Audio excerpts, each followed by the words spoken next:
Praise Lord. प्रभु के नाम की स्तुति हो। प्रभु ने आज का दिन हमें दिया है और उसके उपस्थिति में लेके आया है। आज का एक घटना मैं आपको बोलना चाहूँगा। आज जब मैं ऑफिस में गया आज सुबह, तो जब मैं गेट के अंदर गया तो एक व्यक्ति को लेके जा रहे थे। तो मैंने ध्यान से देखा तो मेरा जो टीम मेंबर है, जो रोज़ मेरे साथ बैठ के काम करता है, तो उसको लेके जा रहे थे। तो मैंने पूछा कि इसको क्या हो गया, नहीं क्या टीम मेंबर को क्या हो गया। तो वो बोल रहे थे कि उसको इतना अनईजी फील हो रहा था, उसको सांस लेने में दिक्कत आ रहा था, तो उसको बैठ भी नहीं सकता। तो उसको इतना इमरजेंसी उधर से लेके गए।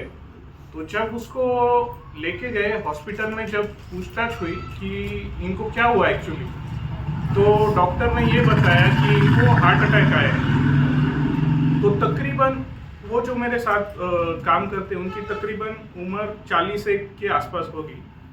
तो प्रभु ने मुझसे ये इंसिडेंट के द्वारा एक बात किया कि देख, मनुष्य का आयु कितना क्षणिक है और उसका कुछ भी गारंटी और वारंटी भी कुछ नहीं है। जो आदमी अपने साथ आज है वो कल अपने साथ रहेगा कि नहीं, ये कोई नहीं बोल सकता। वो हंसता खेलता हुआ इंसान आज उसको आईसीयू में डाल दिया डायरेक्टली एडमिट। तो प्रभु ने मुझसे इसके द्वारा और 2 बातें बोली, वो मैं आपके साथ शेयर करना चाहूँगा। और अगर आपको लगता है, मैं आपको 2 बातें पूछूंगा और आपको जो लगता है आप उसके अनुसार प्रभु की स्तुति करना। पहला बात ये मैं आपको पूछना चाहूँगा कि प्रभु यीशु मसीह के बारे में आपको ये लगता है कि प्रभु यीशु मसीह ये जगत में आया, वो एक बहुत अच्छा इंसान था और उसने बहुत से चिन्ह चमत्कार किए। तो उस हिसाब से आप लोग प्रभु की स्तुति करना। या ग्रुप बी के जो लोग हैं जिनको लगता है कि नहीं, प्रभु यीशु मसीह मेरे लिए आया, मेरे लिए जीवन दिया, मेरे लिए अपना जान दिया और मुझे बचाया, वो नरक से बचाया। मैं अकेला भी अगर ये पृथ्वी पर होता तो भी मेरे लिए वो आता। तो वो हिसाब के जो लोग हैं वो प्रभु की स्तुति उस हिसाब से करेंगे। तो आप कौन से इस ग्रुप के हिसाब से हो, उस हिसाब से आप प्रभु की स्तुति करो। आमीन। तो इसी के द्वारा प्रभु ने मुझसे एक बात कही कि प्रभु के प्रति हमारा भक्ति उसके ऊपर निर्भर है जितना हम प्रभु को चाहते हैं। जैसे मरियम के बारे में बोला है कि उसने एक अच्छा अंश चुना। मार्था जो थी वो घर के काम, जो मेहमान आए उनके प्रति उसका दिल लग गया था, लेकिन उसके घर पे कौन आके बैठा है वो उसने कभी ध्यान दिया नहीं इतना। वो बस प्रभु यीशु मसीह को एक शारीरिक रूप से जानती थी और लाजरस का एक अच्छा दोस्त है, इस हिसाब से वो जानती थी। बट मरियम जो है उसने एक अच्छा अंश चुना। वो क्या उसने क्या किया, जब प्रभु यीशु मसीह वचन के द्वारा बोलता था तो तब मरियम क्या करती थी, उसके पादस्थान में आकर वचन सुनती थी। तो इसलिए प्रभु ने उसके बारे में बोला कि मरियम ने एक अच्छा अंश चुना। तो प्रभु मुझसे जब ये बातें कर रहा था तब मैं समझा कि अभी यहाँ पर हम सब लोग आए, यहाँ पर भी 2 प्रकार के लोग हैं, जो उद्धार पाए, जो उद्धार नहीं पाए। तो जो उद्धार पाए उनके लिए प्रभु ने आज का दिन हमें दिया है। तो किस बात के लिए दिया है कि प्रभु की महिमा हम कर सके और हमारा प्राण का जो उद्धार है उस बात में हम बढ़ सके। क्योंकि कब हमारा आखिरी दिन होगा, कब हमारा आखिरी क्षण होगा, वो कोई नहीं बोल सकता। क्योंकि वो क्षण के बाद जब एक उद्धार पाया हुआ व्यक्ति जब अपने आंखें खोलेगा और प्रभु को जब देखेगा, तो उसके बाद उसको चांस है क्या कुछ करने के लिए? नहीं। बस उसको एक ही अभी ये है कि उसको उसके कामों का प्रतिफल पाना। अभी दूसरे प्रकार के जो लोग मंडली में हैं जिनका उद्धार नहीं हुआ, उनको आज का दिन प्रभु ने किस लिए दिया है? आमीन। वही बात प्रभु मुझसे आज बोल रहा था कि 2 प्रकार से लोग जो आ रहे हैं, तो जो उद्धार नहीं पाए उनको अभी अवसर है, क्योंकि उनको भी पता नहीं कि उनका आखिरी क्षण कब है, उनका आखिरी दिन कब है। तो इसी प्रकार से अभी हम वचन की ओर जाएंगे। इसके ही आधारित एक प्रभु ने एक विषय हमको दिया है, मुझे दिया है आपसे बात करने के लिए। तो हम सब प्रार्थना के साथ वचन की ओर जाएंगे। एशिया का पुस्तक उसका 30 अध्याय और उसका 21 पद पढ़ेंगे। जब कभी तुम दाहिनी या बाईं ओर कूदने लगो तब तुम्हारे पीछे से यह वचन तुम्हारे कानों में पड़ेगा, मार्ग यही है, इसी पर चलो। आमीन। ये एक बहुत ही खास वचन के द्वारा प्रभु ने मुझसे बात किया कि जब कभी हम अपनी परिस्थिति में या हमारे जीवन में जब चलते हैं, तब हमारे सामने रोज कई प्रकार की चुनौतियां आती है और हमें कई बार समझता नहीं कि हमें क्या चुनना चाहिए और हम क्या डिसीजन लेना चाहिए तब। और कई बार क्या होता है कि हम अपने शरीर के हिसाब से जो हमें अच्छा लगता है या जो सही लगता है उस हिसाब से हम डिसीजन लेते हैं और फिर फंस जाते हैं। अभी यहाँ पर जो यशायाह 30 अध्याय उसका 21 वचन है, इसका कॉन्टेक्स्ट अगर हम पढ़ेंगे, थोड़ा सा बैकग्राउंड अगर जानेंगे, तो ये वचन प्रभु तब कहता है जब इस्राएल लोगों के ऊपर बहुत सारे शत्रु उठे हुए थे तभी, और तभी इस्राएल के पास एक ऑप्शन उनको दिख रहा था कि मिस्र देश। तो उन्होंने क्या सोचा कि मिस्र देश हमको इन लोगों से, दुश्मनों से, शत्रुओं से बचाएगा। तो उन्होंने क्या किया, मिस्र देश का सहारा लेने का कोशिश किया। तो उनको प्रभु ये बात से समझाता है कि अभी तू मन फिरा और जिस मार्ग से तुझे जाना है तू मेरी ओर मन फिरा, मेरी ओर देख, मैं तुझे बताऊंगा कि मार्ग क्या है और उसमें तुझे ले चलूंगा। तो हमारे जीवन में कई बार जो डिसीजंस आते हैं, कई बार चुनौतियां आती है, तो हमें ये नहीं समझता कि सही क्या चुनना चाहिए। तो अभी इस्राएल लोगों के बारे में जब मैं ये वचन ध्यान कर रहा था, तो उन्होंने मिस्र देश को की ओर ज्यादा प्रेफरेंस दिया कि वो लोग भूल गए कि हमको जो मिस्र देश से लेके आया था, अग्निस्तंभ बन के जो हमारे सामने चलता था, वो प्रभु को वो लोग भूल गए और वापस से मिस्र देश की ओर कि ये लोग हमको बचाएंगे अभी, क्योंकि बाकी सब शत्रु उनके सामने थे। तो इस बात का प्रभु को बहुत दुख हुआ। तो जब प्रभु ये बात उनको बोलता है कि वापस एक बार उसको पढ़ेंगे 21 वचन, जब कभी तुम दाहिने या बाईं ओर मुड़ने लगो, तब तुम्हारे पीछे से यह वचन तुम्हारे कानों में पड़ेगा, मार्ग यही है, इसी पर चलो। अभी ये वचन में दो बात थोड़ा डिफरेंशिएट अगर हम करेंगे, तो तुमको एक, पहली बात तुमको एक आवाज सुनाई देगी और वो क्या बोलेगी, दूसरी बात मार्ग यही है, इसी पर चलो। तो ये वचन को अगर हम ध्यान से थोड़ा देखेंगे तो इसमें जो दो बातें बोली है कि मार्ग यही है, इसी पर चलो, और एक आवाज तुमको सुनाई देगी। तो हमको, अभी हम विश्वासी कहलाते हैं, हम खुद को बोलते हैं कि हम विश्वासी हैं, तो रोज के जीवन में हम प्रभु का वाणी सुनते हैं क्या? कि हम अपने दिनचर्या में जैसे सुबह उठते हैं तो हमारे दिनचर्या में हम लग जाते हैं, बट प्रभु को भूल जाते हैं। कई बार ऐसी स्थिति होती है। मेरे जीवन में पहले ऐसी था, मैं भी ऐसे करता था। मेरा जन्म ख्रिस्ती परिवार में ही हुआ, बट तभी मैं मसीह को अच्छी रीति से, मतलब जैसे जानना चाहिए था, जैसा अनुभव मसीह के साथ, जैसा संबंध मसीह के साथ होना चाहिए था, वो मेरा कभी नहीं था। बट जब मैंने सत्य सुना, जब मैंने वचन सुना, जब प्रभु का समय आया मेरे जीवन के लिए, तब मैंने ये बात को जाना कि प्रभु के साथ एक सही संबंध होना बहुत जरूरी बात है। जैसे एक माता पिता के साथ एक बच्चे का सही संबंध होता है, मतलब वो बच्चा अपने माता पिता को बोल सकता है कि उसकी जरूरतें क्या है, उसके माता पिता भी उसको वही संबंध से बोलते हैं, उससे बातचीत करते हैं। बट कोई दूसरे लड़के से वो हिसाब से अपन बात नहीं कर सकते जिस हिसाब से अपने बच्चे के साथ बात कर सकते। तो प्रभु इस्राएल को बोलता है कि तू मेरी ओर ध्यान दे। प्रभु को बहुत दुख लगा कि जब शत्रु आए तब इस्राएल लोग वापस से मिस्र देश की ओर ध्यान करके उसकी ओर मुड़ गए।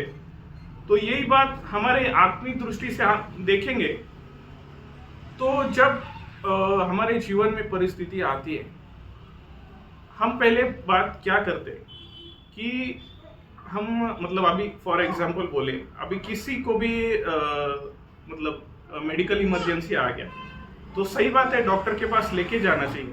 बट हमारे मन में पहला ख्याल क्या आता है, फर्स्ट प्रेफरेंस, कि हम प्रभु के उपस्थिति में पहले जाना चाहिए, प्रभु से पहले बात करना चाहिए।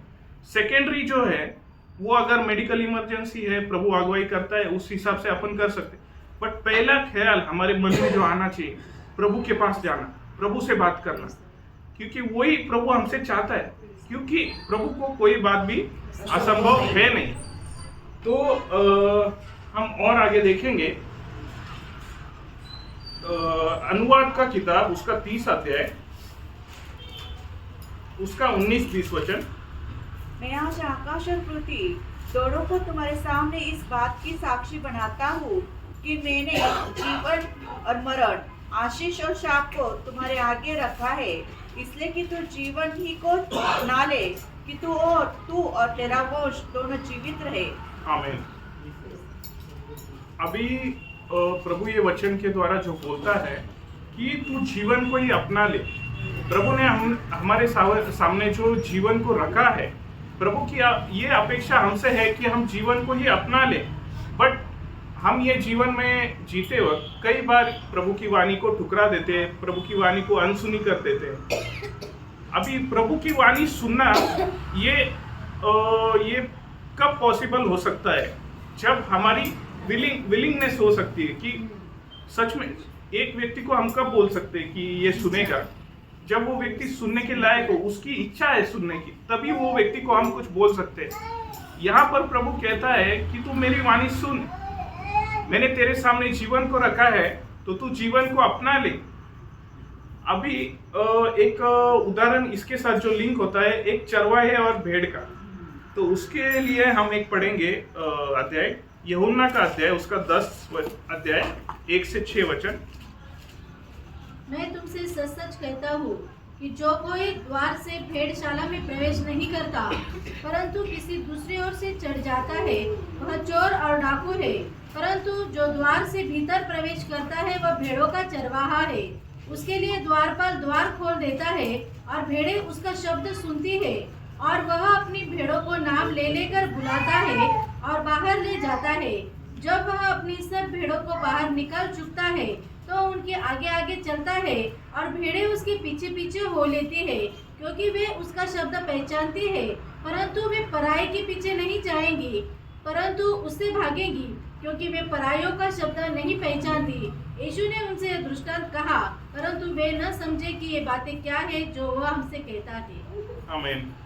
ये वचन में हम एक भेड़ और चरवाहा के बारे में जब देखते हैं, तो कई बार आपने अनुभव भी किया होगा, कई बार आपने देखा भी होगा कि अगर एक भेड़ को किसी दूसरे व्यक्ति का आवाज़, कोई दूसरा व्यक्ति आवाज़ अगर देता है, तो भेड़ उसको रिस्पॉन्ड नहीं करती है कभी भी। बट जब उसका चरवा, सच्चा चरवा जब उसको आवाज़ देता है, तभी वो रिस्पॉन्ड करती है और भागते हुए उसके पास आती है। तो प्रभु के साथ हमारा जो संबंध होना चाहिए प्रियो, ये वचन हमें इसलिए दिया है कि ये हमारे जीवन में उतरना चाहिए और उस हिसाब से हम जीना चाहिए। तो यहाँ पर जो चरवा और भेड़ का जो दृष्टांत प्रभु ने कहा, तो हम भी प्रभु के भेड़े हैं और हमें प्रभु की वाणी रोज सुननी चाहिए कि प्रभु मुझसे क्या बोलना चाहता है, प्रभु मुझसे चाहता क्या है, मेरे जीवन से चाहता क्या है। कि बस हम ये समझते हैं कि मेरा जीवन, ये पृथ्वी पर अभी मेरा जन्म हुआ है, बाकी जैसे चलना है वैसे चलने दो और एक दिन मृत्यु आएगा, ये प्रकार के हम लोग होने चाहिए। या प्रभु की मेरी प्रति इच्छा क्या है, वो जानने वाली इच्छा हमारे मन में होनी चाहिए। तो इस बात से और हम ये समझते हैं, एक और वचन पढ़ेंगे, उसका 7 से 13 पढ़ेंगे आगे थोड़ा। तब यीशु ने उनसे फिर कहा, मैं तुमसे सच सच कहता हूँ, भेड़ों का द्वार मैं हूँ। जितने मुझसे पहले आए वे सब चोर और डाकू है, परंतु भेड़ों ने उनकी न सुनी। द्वार मैं हूँ, यदि कोई मेरे द्वारा भीतर प्रवेश करे तो उद्धार पाएगा और भीतर बाहर आया जाया करेगा और चारा पाएगा। चोर किसी और काम के लिए नहीं, परंतु चोरी करने और घात करने और नष्ट करने को आता है। मैं इसलिए आया कि वे जीवन पाए और बहुत ऐसे पाए। अच्छा चरवा मैं हूँ, अच्छा चरवा भेड़ों के लिए अपना प्राण देता है। आमीन। जो हमारा अच्छा चरवा है प्रियो, उसने हमारे लिए अपना प्राण दिया, और प्राण दिया बस इतना ही नहीं, बट वो हमारे लिए जी भी उठा और अभी पिता के बाजू में हमारे लिए विनती भी करता है, और एक दिन हमारे लिए वो आने वाला है, क्योंकि हम ये आशा में जीवन बिताने वाले लोग हैं। और एक वचन हम पढ़ेंगे एजेकिएल उसका 18 अध्याय उसका 32 वचन। क्योंकि प्रभु यहोवा की वाणी है, जो मरे उसके मरने से मैं प्रसन्न नहीं होता, इसलिए पश्चाताप करो, तभी तुम जीवित रहोगे। आमीन। अभी प्रियो, प्रभु ने उसका वचन उसकी वाणी के द्वारा हमें बोला तो है, बट प्रभु ने हमारे सामने जीवन मृत्यु दोनों ऑप्शन रखे हैं। बट अभी ऑप्शन रखे हैं, बस इतना ही नहीं, बट चॉइस करना हमारे हाथ में। तो प्रभु इतना ही नहीं कि प्रभु ने बस हमारे सामने रखे, बट प्रभु हमें सलाह भी देता है। प्रभु उसके वाणी के द्वारा हमसे बात भी करता है कि तू जीवन ही को चुन ले। जैसे हम यूहन्ना उसका 5 अध्याय उसका 40 वचन पढ़ेंगे।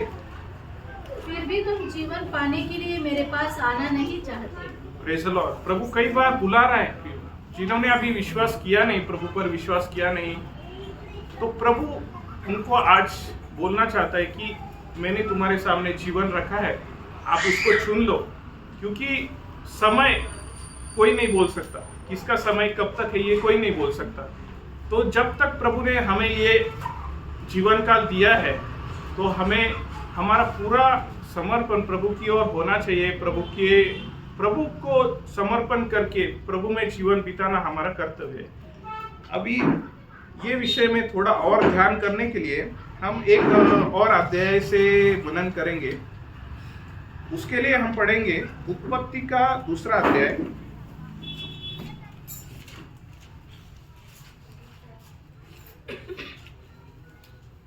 उसका 15, 16 और 17 वचन। तब यहोवा परमेश्वर ने आदम को लेकर अदन की वाटिका में रख दिया कि वह उसमें काम करे और उसकी रक्षा करे। और यहोवा परमेश्वर ने आदम को यह आज्ञा दी, तू वाटिका के सब वृक्षों का फल बिना खटके खा सकता है, पर भले या बुरे का ज्ञान का जो वृक्ष है उसका फल तू कभी न खाना, क्योंकि जिस दिन तू उसका फल खाएगा उसी दिन अवश्य मर जाएगा। आमीन। ये वचन को हम बचपन से पढ़ के आ रहे हैं और कई बार हम आदम हवा एदेन बगीचे वाटिका के बारे में कई बार सुनते हैं। तो एक अलग एंगल से आज हम इसके बारे में थोड़ा सा देखेंगे। अभी प्रभु ने मैं आपसे पूछना चाहूंगा कि प्रभु ने मुख्य बातें 3 बातें आदम को बताई थी, वो आप बता सकते हो? कोई बता सकता है? काम करे, रक्षा करे। यस। और तीसरी बात रक्षा करना और आमीन। यही तीनों बातें हैं कि पहली बात, अभी आदम की वाटिका में आदम को रखा है, तो उसको प्रभु ने एक काम दिया है कि तू ये काम करना। ओके। दूसरी बात, ये जो वाटिका है इसकी तुझे रक्षा करनी है। और तीसरी बात, ये मिडल में एक पेड़ है, अच्छा बुरे का पेड़ है, उसका फल तू नहीं खाना। तो ये बातें प्रभु ने जब आदम को बताई तो उसने सुनी, ठीक है, बट अभी हमारे प्रति उसका एक आत्मिक अर्थ क्या है वो एक वचन से हम जानेंगे। तीनों बातों का काम करे, पहली बात थी आदम को बोला था कि तू काम करे। तो हमारे प्रति प्रभु क्या कहना चाहता है? काम करे का अर्थ एक प्रकार से बोलेंगे तो यूहन्ना उसका 6 अध्याय उसका 29 वचन। यीशु ने उन्हें उत्तर दिया, परमेश्वर का कार्य यह है कि तुम उस पर जिसे उसने भेजा है विश्वास करो। आमीन। प्रभु का काम यह है कि जिसे उसने भेजा है उस पर तू विश्वास करे। यानी इन शॉर्ट, तू विश्वास करके उद्धार पाए, जीवन पाए और नरक में ना जाए। इन शॉर्ट, एकदम सिंपल। प्रभु कभी कॉम्प्लिकेटेड बातें बोलता नहीं, कि तू विश्वास करे, जीवन पाए, यही तू एक पहला काम कर पाए। ये मेन काम है।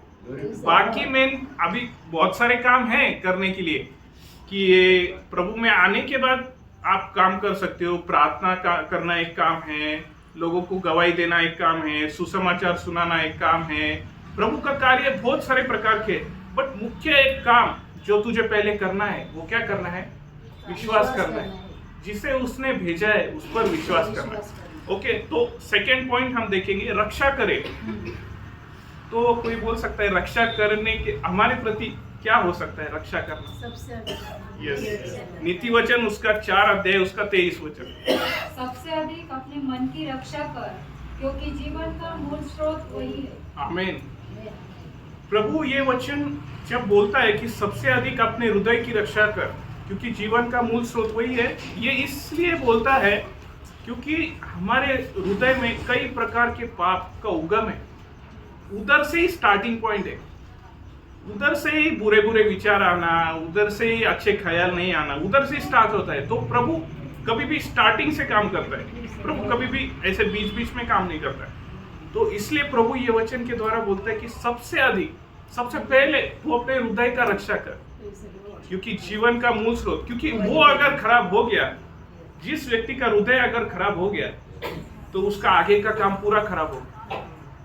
वो कितना भी कोशिश करे उसे सुधारने के लिए, या दूसरे कोई भी सुधारने के लिए उसका कितना भी कोशिश करे कि बाबा सुधर जा, ऐसे नहीं ऐसे कर, तो वो व्यक्ति तभी भी नहीं सुनेगा, क्योंकि उसने अपने खुद के हृदय की रक्षा खुद करना चाहिए। कोई दूसरा आकर मेरे हृदय की रक्षा कैसे करेगा?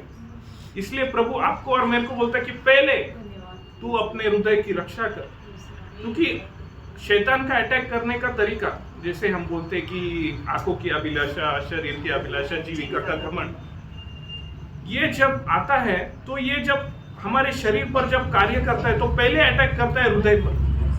हमारा मन खराब करने का शैतान प्रयत्न करता है, और जब हमारा मन खराब होता है तो अगर एक उद्धार पाया हुआ व्यक्ति अगर ऐसी बात करता है तो आत्मा उससे, पवित्र आत्मा जो है उससे खिन्न हो जाता है, और कई बार उसको रिपीटेडली उसका सिग्नल देता है कि नहीं तू गलत कर रहा है, ये तूने बुरा विचार किया, ये तूने गलत किया, ये तूने गलत किया, ये कई बार बोलते रहता है।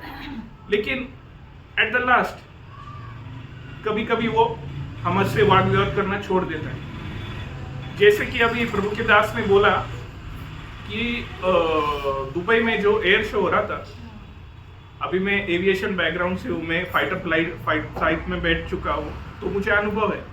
तो जब ये फ्लाइट जब जा रहा था, जब 40-50 फीट के ऊपर था, वो एरोबेटिक्स कर रहा था, तो उसका पता नहीं उसका फ्यूलिंग या इंजन में कुछ इश्यू आ गया। तो ऐसे सिचुएशन में पायलट के पास जो प्रभु के दास ने बोला कि ऑप्शन होता है, उसको बोलते हैं जो फ्लाइट सीट होता है उसको इरेक्ट कर सकते हैं हम, एक बटन होता है रेड कलर का, और with in a seconds pilot को सोचना पड़ता है अभी लैंड करना है, कितने लोगों को बचाना है, या कभी ये इरेक्ट करना है। थोड़ा सा भी वो सेकेंड्स में अगर गलती हो गया और फ्लाइट इंजन में अगर आग लग गया, उसने अगर इरेक्ट किया भी तो भी उसका पैराशूट जल सकता है, या वो गलत दिशा में इरेक्ट हो सकता है। तो उसे सही दिशा में इरेक्ट करने के लिए उसके पास कुछ ही सेकेंड्स रहता है, कुछ ही सेकेंड्स, उसके बीच में उसको सोचना पड़ता है। वैसे ही प्रियो, जैसे आज के उदाहरण से हमने सुना कि जो मेरे साथ वो व्यक्ति काम करता है, वो उसकी तकरीबन उम्र 40 है। हमारी भी कई प्रकार की उम्र है, अलग अलग उम्र है, मेरी अलग उम्र है, आपकी अलग उम्र है, बट अनादि काल से लेकर अनंत काल तक प्रभु ने एक छोटा सा घटक रखा है, उसको बोलते हैं समय। तो वो समय में जैसे वो पायलट को डिसीजन लेना था, छोटा सा सेकेंड्स, 5 सेकेंड 6 सेकेंड्स में उसको डिसीजन लेना है, वो समय जैसे हमें प्रभु ने एक समय दिया है। क्योंकि प्रभु कई बार वचन से हम पढ़ते कि हमारी आयु है कितनी। मूसा 90 वचन संहिता में बोलता है प्रभु मेरे दिन गिनने को मुझे सिखा। तो उसी प्रकार जिस प्रकार पायलट को एक डिसीजन लेना पड़ता है कि क्षणों में कि मुझे क्या करना है, उसी प्रकार प्रभु ने हमारे सामने भी ऑप्शंस रखे हैं। हमें भी सही समय रहते हुए वो डिसीजन लेना है, नहीं तो अगर हम एक गलत डिसीजन अगर लेंगे, तो अगर वो पायलट ने गलत डिसीजन लिया और फ्लाइट गलत दिशा में मोड़ दिया जहां पर भीड़ है, तो काफी लोग मर जाएंगे। अभी हमारी अवस्था में हम अगर देखेंगे, मेरा जीवन अगर मैंने जीते वक्त सही से नहीं बिताया तो इसका नुकसान किसको होगा? मुझको तो होगा, बट मेरे संपर्क में जो जो लोग आ रहे हैं उनको भी होगा कि नहीं भी होगा? मेरे जीवन से कितने लोग नाश हो सकते हैं। मेरी गवाही अगर अच्छी नहीं होगी तो मेरी गवाही से ये बोलेगा अरे वो भी तो ऐसा है। सही बात है कि वो सिचुएशन, वो टाइमलाइन प्रभु ने आपको दिया है और वो टाइम का हिसाब प्रभु आपसे पूछेगा कि आपकी आयु इतनी थी, आपने उस आयु के साथ क्या किया। अगर कई लोगों का मेरे कारण नुकसान हो रहा है तो उसका हिसाब मुझे ही देना है, क्योंकि प्रभु बोलेगा, दिखाएगा प्रभु, तेरा आयु देख के उसने ये डिसीजन लिया, गलती किसका है? तू नहीं सुधरा।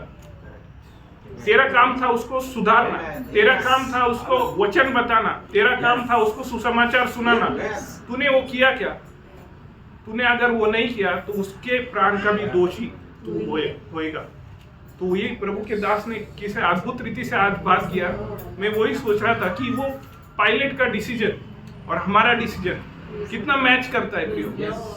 वी हैव लिमिटेड टाइम, बहुत कम समय। कभी रास्ते पर किसी का एक्सीडेंट हो जाता है, वो ये दुनिया से चले जाता है। कभी किसी को कार्डियक अरेस्ट आ जाता है, वो चले जाता है। कभी किसी को स्ट्रोक आता है, वो चले जाता है। आज साथ में रहेगा, कल नहीं रहेगा। कल लोग कब्रिस्तान में जाएंगे उसके लिए। यही एक आखिरी चांस प्रभु ने हमें दिया है एक विश्वासी के लिए। इसलिए ये चांस है कि वो और भी प्रभु में बढ़े, प्रभु के राज्य के लिए कार्य करे और उसके प्राण के उद्धार में और भी बढ़ते जाए और लोगों के लिए एक आदर्श बने और लोगों के लिए एक सुसमाचार का कार्य में बढ़ते जाए, प्रार्थना करे। ये कार्य एक विश्वासी के लिए दिया है। एक अविश्वासी के लिए टाइमलाइन प्रभु ने क्यों सेट किया है कि बेटा अभी सुन, तेरे पास इतना टाइम बाकी है। अभी आयु तो उसको मालूम नहीं है कितना है, आज है 100 साल है 60 साल है, वो नहीं मालूम। लेकिन you have limited time, within that time you have to select, you have to give a choice.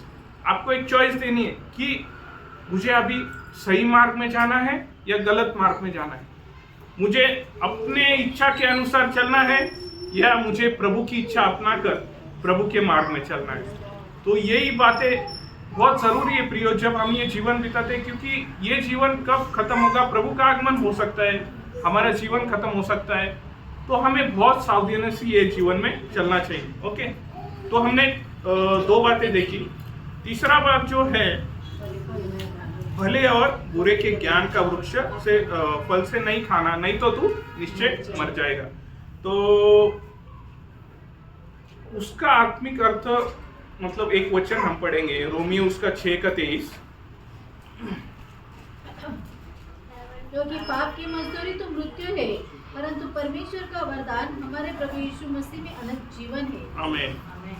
यहाँ पर प्रभु बोलता है, हमें बोलता है, जैसे आदम और हवा को बोला था, देख ये भले बुरे के ज्ञान के वृक्ष का फल तो नहीं खाना, वैसे ही यहाँ पर प्रभु रोमियो 6:23 में बोलता है पाप की मजदूरी मृत्यु है। और रोमियो 3:23 में क्या बोलता है? सबने पाप किया और परमेश्वर की महिमा से रहित। आमीन।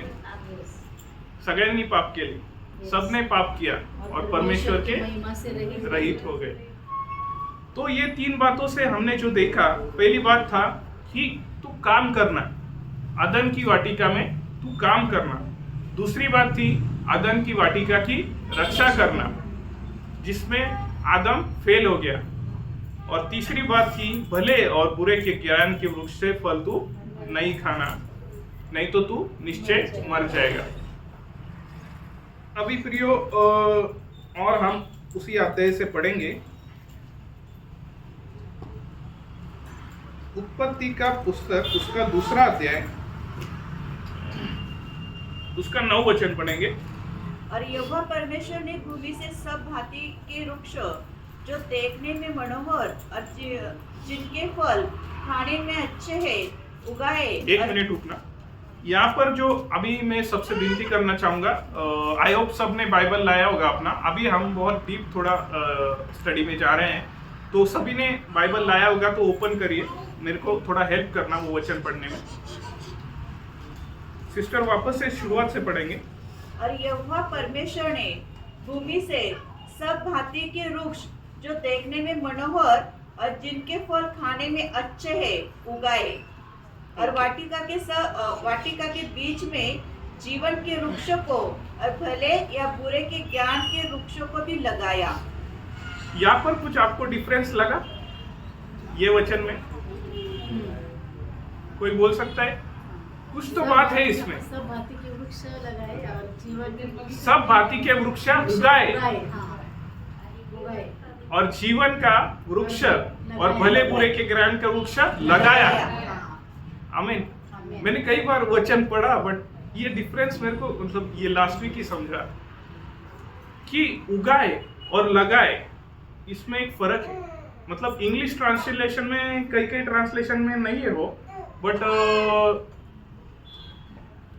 New King James version, new KJV जो बोलते हैं हम, उसमें बोलते हैं, इंग्लिश में उसको लिखा है द ट्री ऑफ लाइफ और and the tree of evil and good he placed them. या कुछ ट्रांसलेशन में है देयर वाज अ ट्री, मतलब वहां पे पेड़ था, थे वो दो पेड़ थे। अभी इंटरेस्टिंग बात यहाँ पर यह है, दूसरा अध्याय का 9 वचन में, जो बाकी के पेड़ थे वो सेंटर में नहीं लगाए गए थे, वो कई अलग अलग जगह पे थे। बट यहाँ पे वापस उसका दूसरा अध्याय का सेकेंड बी पार्ट पढ़ेंगे, 9 वचन का बी पार्ट। और वाटिका के बीच में वृक्ष, जीवन के वृक्ष को और भले या बुरे की ज्ञान के वृक्ष को भी लगाया। आमीन। अभी यहाँ पर जो वचन में लिखा है, वाटिका के बीच में कौन सा पेड़ था? जीवन का वृक्ष। बराबर। मतलब स्पेसिफिकली स्टार्टिंग में जब बोला गया है वाटिका के बीच में जीवन का वृक्ष था। बट आपको याद है जब शैतान वो अदन की वाटिका में आया था तो उसने हवा से एक सवाल पूछा था, तो हम उसको भी थोड़ा ध्यान करेंगे। उत्पत्ति का अध्याय, उसका तीसरा अध्याय, उसका 1 से लेकर 5 तक पढ़िए। यहोवा परमेश्वर ने जितने बनेले कुछ बनाए थे उन सब में सब ढूंढता था। उसने स्त्री से कहा, क्या सच है कि परमेश्वर ने कहा तुम इस वाटिका के किसी वृक्ष का फल न खाना? स्त्री ने सर्प से कहा, इस वाटिका के वृक्ष के फल हम खा सकते हैं, पर जो वृक्ष वाटिका के बीच में एक मिनट, यहाँ पर हवा का आंसर आप देखिए। पर जो वृक्ष वाटिका के बीच में है, उसने बोला क्या कि वाटिका के बीच में कौन सा वृक्ष है? पर जो वृक्ष वाटिका के बीच में है, अभी हमको पता है वहां पे 2 वृक्ष है, बट उसने उल्लेख करते हुए हम वचन में क्या पढ़ सकते हैं? जो वृक्ष वाटिका के बीच में, अभी वहां पे तो 2 वृक्ष है, प्रभु ने वहां पे 2 वृक्ष लगाए, बट बोलते वक्त उसने ये भी उल्लेख नहीं किया कि कौन सा वृक्ष, जीवन का वृक्ष या भले बुरे के ज्ञान का वृक्ष। इसी बात का शैतान ने अवसर उठाया, उसने सही उत्तर नहीं दिया। पहली बात तो उसने उसके साथ एक संबंध नहीं रखना चाहिए था, उससे बातचीत नहीं करना चाहिए, और दूसरी बात जब बोल रहा है किसी को तो सही उत्तर देना चाहिए। अभी यहाँ पर शैतान से उसने बातचीत नहीं करना चाहिए था एक्चुअली, क्योंकि वो फंसाने वाला था। और दूसरी बात, अभी उसको उत्तर भी दे रही है तो ये बोल रही है कि जो वृक्ष वाटिका के बीच में है, वाटिका के बीच में एक्चुअली 2 वृक्ष थे। यस, तो वापस वो वचन पढ़ेंगे थोड़ा आगे। पर जो वृक्ष वाटिका के बीच में है उसके फल के विषय में परमेश्वर ने कहा है कि न तुम उसको खाना और न उसको छूना, नहीं तो मर जाओगे। आमीन। अभी वहां पे जीवन का वृक्ष भी है और ये हवा शैतान को बोली ना तू उसका वृक्ष खाना ना उसको छूना।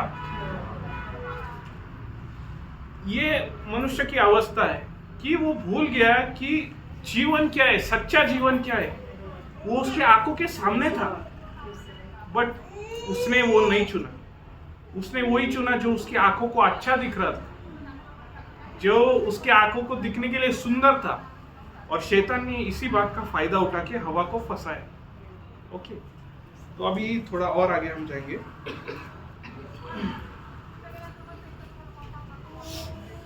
एक वचन पढ़ेंगे, इब्रानियों उसका 4 अध्याय उसका 13 वचन।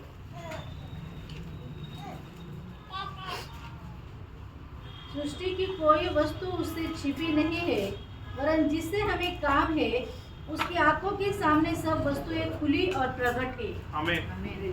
अभी हवा जो ये शैतान के साथ जो कम्युनिकेशन कर रही है, जो बातें कर रही है, जो इंसिडेंट अभी ये अदन की वाटिका में चल रहा है, क्या आपको लगता है कि प्रभु को ये मालूम नहीं या प्रभु ये नहीं देख सकता? मालूम है। अभी शैतान उससे बातें कर रहा है, क्या ये प्रभु को नहीं मालूम? या शैतान अभी उसको फुसला कर अभी वो पेड़ के पास वो जो बोल रहा है कि ये फल को तू दे, कितना अच्छा है, खाने के लिए अच्छा है, देखने के लिए अच्छा है, प्रभु को ये मालूम नहीं क्या? प्रभु को तब भी मालूम था। बट आपने कभी सोचा कि प्रभु को ये मालूम है कोई व्यक्ति अभी गलत करने जा रहा है, तो आपने ये सोचा होगा शायद से कि प्रभु तब क्यों नहीं आया? अगर ये व्यक्ति इतना अच्छे से सृष्टि किया हुआ इंसान प्रभु का, ये अगर गलती करने जा रहा है तो प्रभु सर्वव्यापी है, सर्वज्ञानी है, सर्वशक्तिमान प्रभु है, उसके सामने से कोई बात छुपी नहीं है। और प्रभु क्षण में वो बात रोक सकता था और रोक सकता है, बट प्रभु ने वो नहीं किया। इस बात का उत्तर आप मतलब इस बात को आप कैसे किस तरह से समझते? प्रभु ने हवा को वो फल खाने से क्यों नहीं रोका? प्रभु ने हर एक को अपने इच्छा का स्वतंत्र दिया। राइट, ब्रदर ने बहुत आप सब ने अच्छे से बोला। इंसान को प्रभु ने एक स्वतंत्रता दिया है, फ्रीडम दिया है कि तू चुन ले।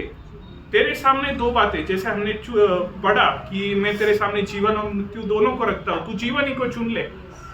वैसे ही जीवन का वृक्ष और भले बुरे के ज्ञान का वृक्ष प्रभु ने इंसान के सामने रखा था, और बस रखा नहीं था, प्रभु ने बोला था कि तू सही चुन। इसीलिए वो पेड़ सेंटर में लगाया गया था, ना कि किसी अलग जगह पे। किसी अलग जगह पे होता तो वो पेड़ जल्दी से मिलता नहीं। जीवन का वृक्ष जो है वो अगर सेंटर में नहीं लगाया होता प्रभु ने, तो वो ढूंढने से भी मिलता नहीं, क्योंकि उनके सामने था। उसके जीवन का वृक्ष वो भले बुरे के ज्ञान के वृक्ष के बाजू में ही था, बट तभी भी इंसान को दिखा क्या वो? तो आप इमेजिन करिए, अगर वो पेड़ कहीं और रहता तब भी इंसान कैसे उसको ढूंढता? तो जो बात हम स्वतंत्रता के बारे में, जैसे ब्रदर ने बताया, इंसान को प्रभु ने एक स्वतंत्रता दी है। और स्वतंत्रता जो है वो किस बात को प्रतीक है, मतलब किस बात का प्रतीक है? एक प्रेम का प्रतीक। एक व्यक्ति से अगर एक कोई जन प्रेम करता है तो उसको एक स्वतंत्रता देता, कभी उसके ऊपर ये नहीं करता, दबाव नहीं करता। वैसे परमेश्वर ने इंसान को एक स्वतंत्रता दिया, फ्री विल दिया था उसको। कभी प्रभु का इच्छा नहीं था कि ये इंसान रोबोट के जैसे बने, मैं उसको ये बोलूं और वो ऐसा करे। तो जब प्रभु ने इंसान को स्वतंत्रता दिया तो उसने उसका सही इस्तेमाल किया क्या? नहीं, उसने उसका एक गलत इस्तेमाल किया। जिस बात को प्रभु ने बोला था कि ये बात तू नहीं करना, वही बात को इंसान ने करके प्रभु से बलवा किया। और फिर क्या हो गया? प्रभु के साथ का उसका जो संबंध था वो उसका हमेशा के लिए टूट गया। पर यहाँ पर स्टोरी एंड होती है क्या? नहीं। एक और वचन हम पढ़ेंगे, उसके थोड़ा सा लिंक में है। भजन संहिता उसका 139 अध्याय, उसका 1 से 12 पढ़ेंगे। हे यहोवा, तूने मुझे जांच कर जान लिया है। तू मेरा उठना बैठना जानता है और मेरे विचारों को दूर ही से समझ लेता है। मेरे चलने और लेटने की तू भली भांति छानबीन करता है और मेरे पूरे चाल चलन का भेद जानता है। हे यहोवा, मेरे मुंह में ऐसी कोई बात नहीं जिसे तू पूरी रीति से न जानता हो। तूने मुझे आगे पीछे घेर रखा है और अपना हाथ मुझ पर रखे रहता है। यह ज्ञान मेरे लिए बहुत कठिन है, यह गंभीर है और मेरी समझ से बाहर है। मैं तेरे आत्मा से भागकर किधर जाऊं या तेरे सामने से किधर भागूं? यदि मैं आकाश पर चढ़ूं तो तू वही वहाँ है। यदि मैं अपना बिछौना अधोलोक में बिछाऊं तो वहाँ भी तू है। यदि मैं भोर की किरणों पर चढ़कर समुद्र के पार जा बसूं तो वहाँ भी तू अपने हाथ से मेरी अगुवाई करेगा और अपने दाहिने हाथ से मुझे पकड़े रहेगा।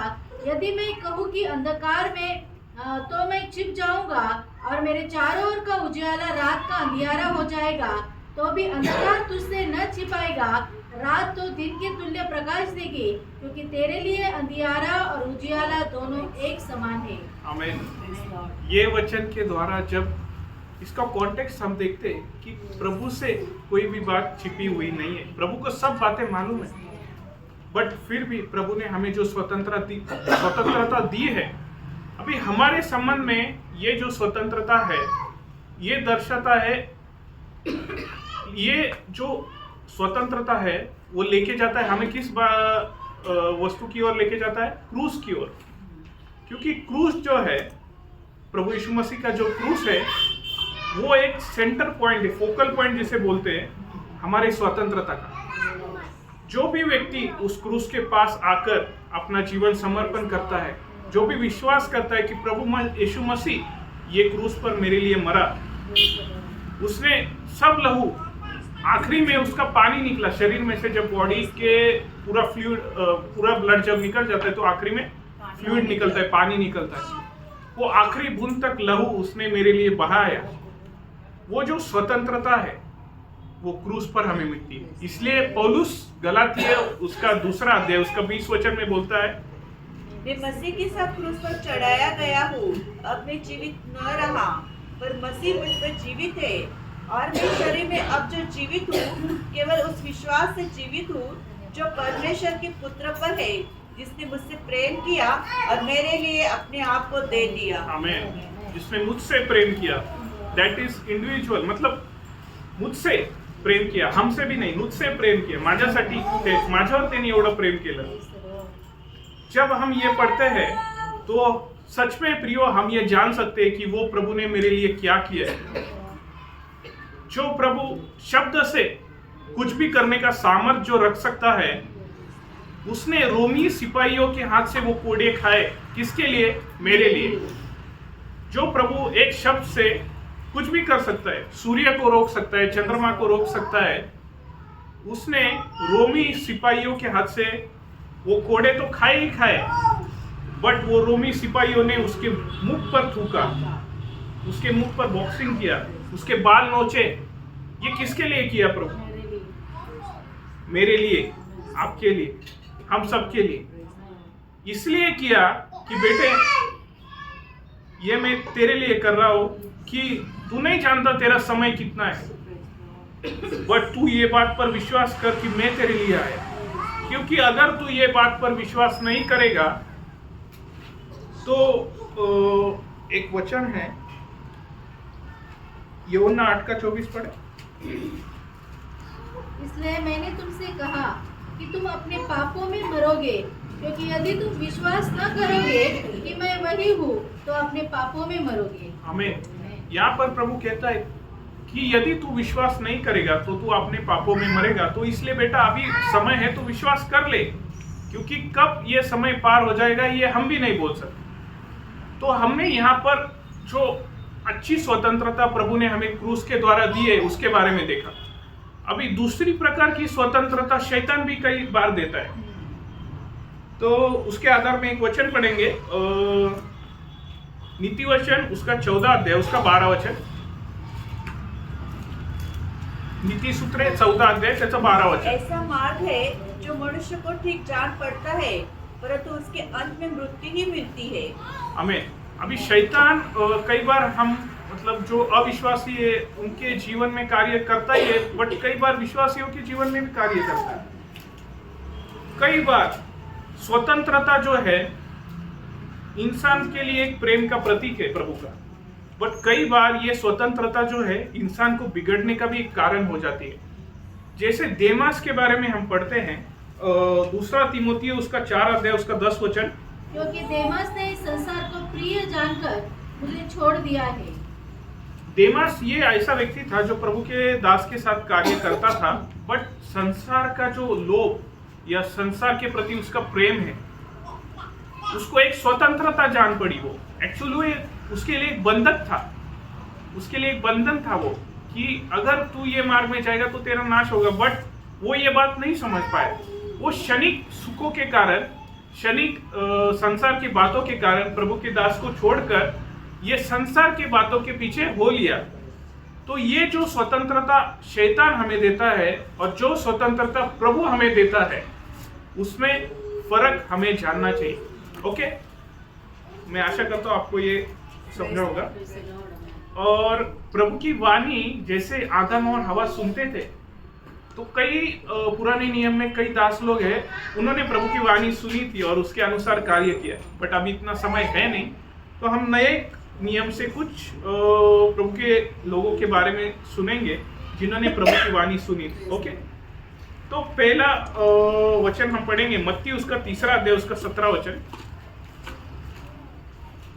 और देखो, यह आकाशवाणी हुई, यह मेरा प्रिय पुत्र है, जिससे मैं अत्यंत प्रसन्न हूँ। आमीन। ये तब हुआ है प्रियो, जब प्रभु यीशु मसीह का बपतिस्मा हुआ, तब एक आकाशवाणी हुई थी। और एक बार भी आकाशवाणी हुई थी, मार्क उसका 9 अध्याय उसका 7 वचन। तब एक बादल ने उन्हें छा लिया और उस बादल में से एक शब्द निकला, ये मेरा प्रिय पुत्र है, इसकी सुनो। यहाँ पर प्रियो हम देखते हैं कि आकाशवाणी हुई, मतलब यहाँ पर परमेश्वर की वाणी सुनने में आई, लोगों को सुनने में आई।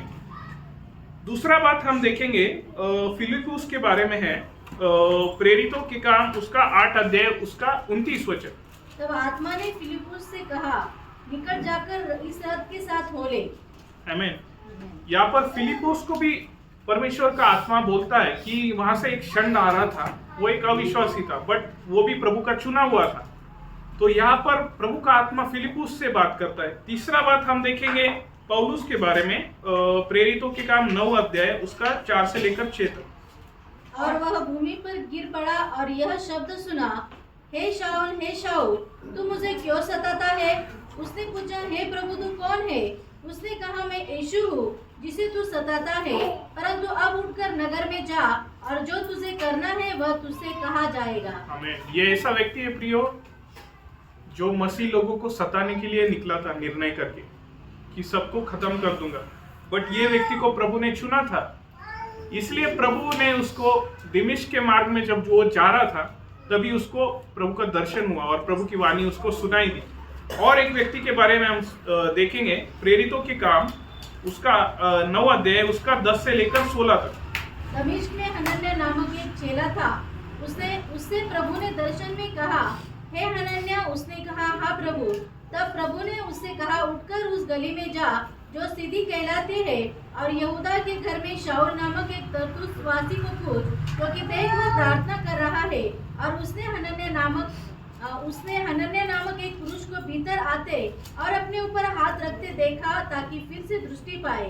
हनन्याह ने उत्तर दिया, हे प्रभु, मैंने इस मनुष्य के विषय में बहुतों से सुना है कि इसने यरूशलेम में तेरे पवित्र लोगों के साथ बड़ी बड़ी बुराइयां की है, और यह भी कि इसको प्रधान याजकों की ओर से अधिकार मिला है कि जो लोग तेरा नाम लेते हैं उन सबको बांध ले।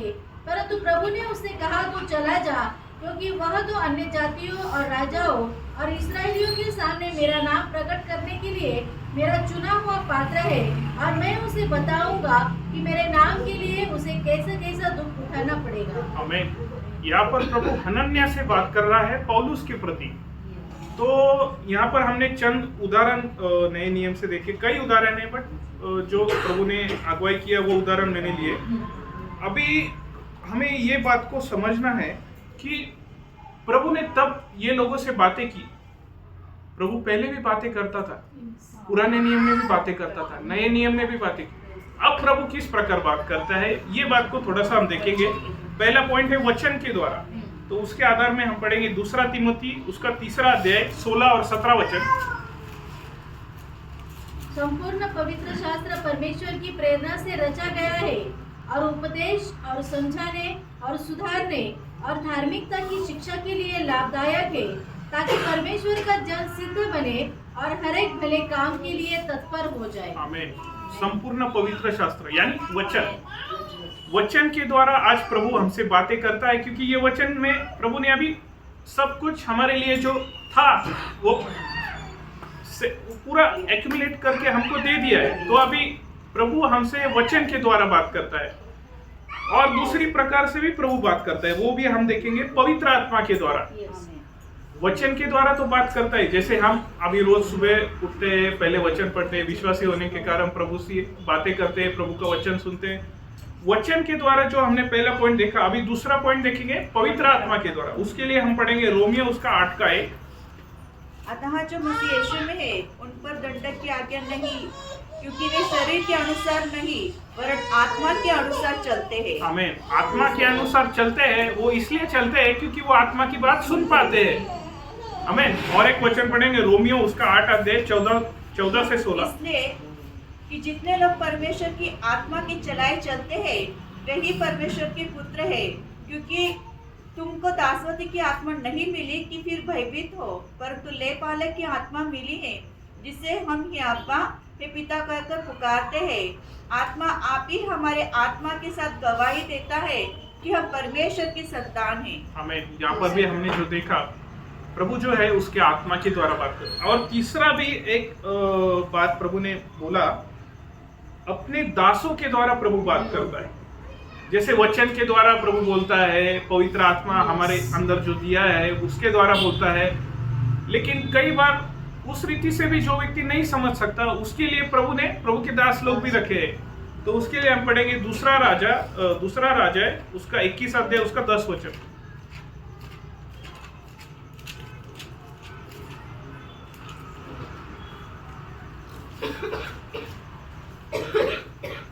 इसलिए यहोवा ने अपने भविष्य वक्ताओं के द्वारा कहा। आमीन। अपने भविष्यवक्ता या आज के समय में अगर हम कहें तो दासों के द्वारा। और एक वचन दूसरा पत्रोस उसका 1 अध्याय उसका 21 वचन। क्योंकि कोई भी भविष्यवाणी मनुष्य की इच्छा से कभी नहीं हुई, पर भक्तजन पवित्र आत्मा के द्वारा उभारे जाकर परमेश्वर की ओर से बोलते थे। आमीन।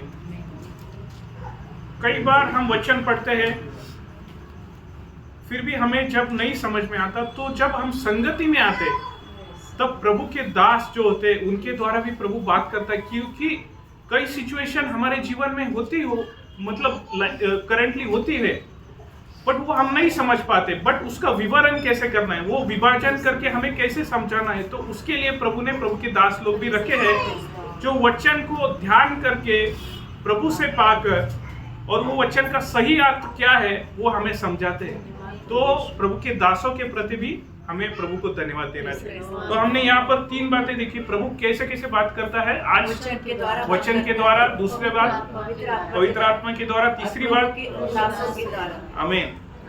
अभी जब प्रभु हमसे इस तरह से बात करता है तो हमारा रिस्पॉन्स प्रभु की तरफ कैसे होना चाहिए, वो थोड़ी सी बात देकर हम समाप्त करेंगे। प्रभु की वाणी जब हमारे पास आती है, जब हम वचन पढ़ते हैं या प्रभु का आत्मा हमसे बात करता है या प्रभु का दास हमसे बात करता है, तो उसको रिस्पॉन्ड हम किस प्रकार से करते हैं, तो उसके लिए हम एक वचन पढ़ेंगे, इब्रानियों उसका 11 अध्याय उसका 6 वचन। और विश्वास बिना उसे प्रसन्न करना अनोना है। आमीन। जब भी हम प्रभु की वाणी सुनते हैं तो पहली बात जो है, हमें उस बात पर विश्वास करना चाहिए। क्योंकि जब प्रभु मुझसे कोई बात कह रहा है तो वो तो झूठ होगी नहीं, वो 100% सही हो। तो जब प्रभु मुझसे कोई बात बोलता है तो मुझे उस पर विश्वास करना है। ये हमारी पहली प्रतिक्रिया। दूसरी प्रतिक्रिया हमारी जो है उसके लिए एक वचन पढ़ेंगे, यूहन्ना उसका 14 अध्याय उसका 15 वचन। यदि तुम मुझसे प्रेम रखते हो तो मेरी आज्ञाओं को मानोगे। आमीन। जो व्यक्ति प्रभु की बात पर विश्वास करता है वो क्या करेगा, दूसरी बात आज्ञा भी मानेगा। तो दूसरा पॉइंट जो है हमारा आज्ञाकारिता। पहला था विश्वास, दूसरा बात था आज्ञाकारिता। अभी तीसरा बात है मत्ती उसका 25 का 21।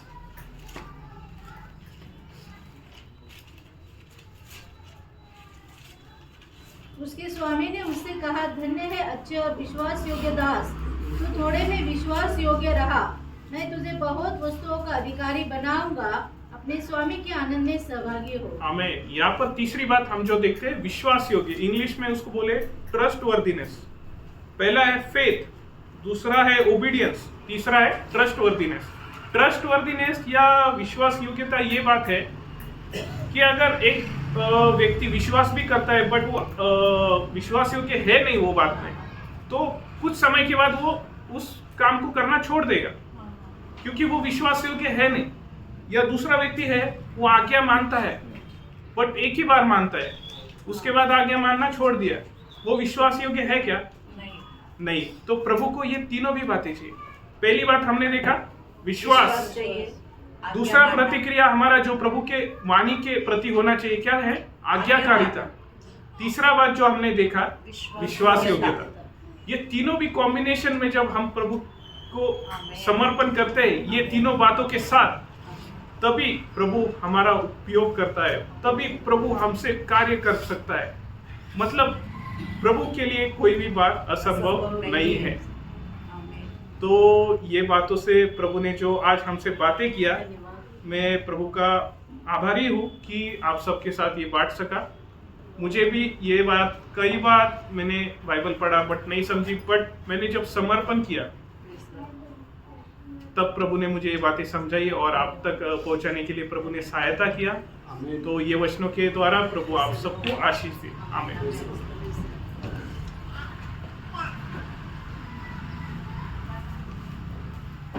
Praise the Lord. Praise the Lord.